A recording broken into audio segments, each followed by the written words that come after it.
As a leader in ministry and a social worker by heart and profession, I have been big on developing those around me.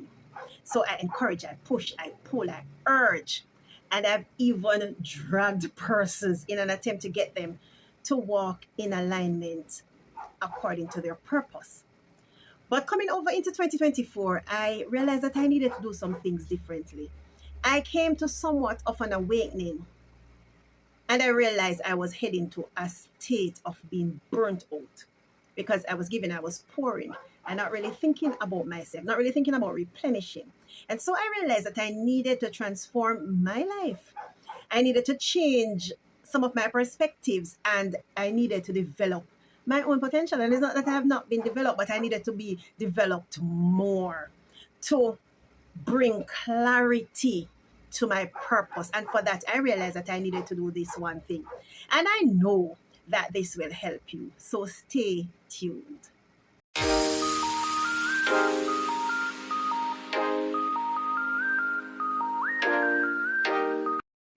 Welcome back to Motivations and Memoirs, guys. I pray for you a safe and successful week. And so, guys, my thought for this week is focus on yourself. Now, in our society, standards, comparisons, distractions, and the pressures to conform can become so overwhelming that focusing on ourselves seems hard. However, I want to urge you that this is important. There is one course, one path that is designed uniquely for you. Now, my favorite mentor is Dr. Miles Monroe. Yes. And in one of his videos, he said, and I quote, each of us were created as a masterpiece, crafted with intention, endowed with gifts, talents, and abilities that are uniquely ours. Guys, you see, when I heard that, it's like the light bulb went off and a myriad of thoughts began to just run through my mind. And so I was enlightened that focusing on others would dilute my own potential, would divert my energy, and weaken the power that lies within me. Focusing on ourselves is not a forever thing. It's not a state, but a stage. It's a process. It becomes selfish, guys, when that is all we do every day, every week, every month, every year.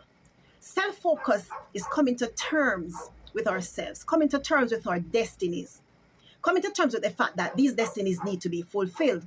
And so we realize that we have to invest in ourselves.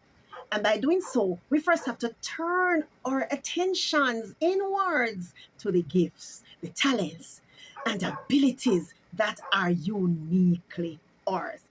And how do we do that? First, after focusing, rather. Secondly, we must cultivate our own gardens, nurture our own potential, and walk our own path. And then we have to recognize that we're seeds.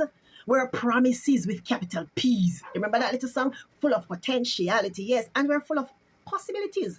But growth means focusing on ourselves and not others.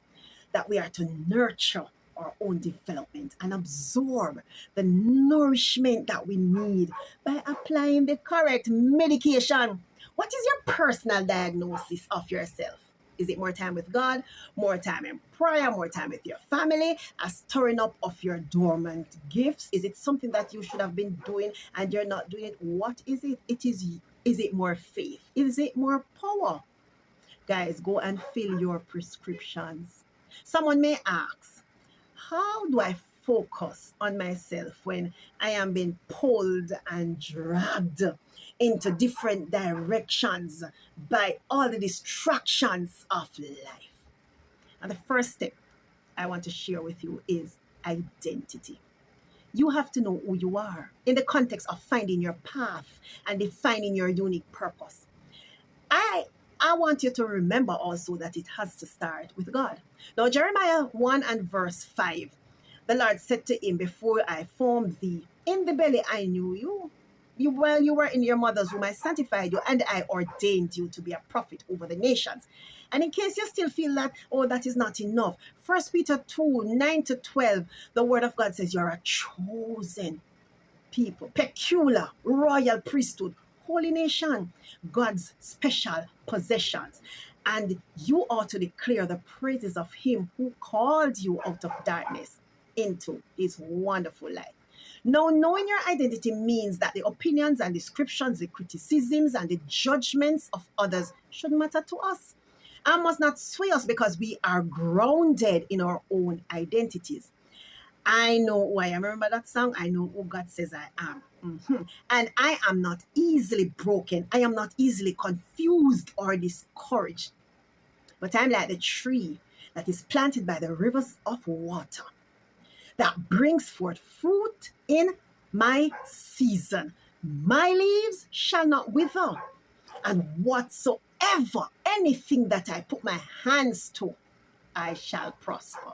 Guys, as you go out this week, I want you to remember you are a masterpiece created with intention, endowed with gifts, with talents, with abilities. And importantly, all of those are uniquely yours. Go out, guys, focusing on yourselves, cultivating your own gardens, growing your own seeds, and remember who you are, your own identity. Well, good, guys, have yourselves a wonderful rest of week. Blessings.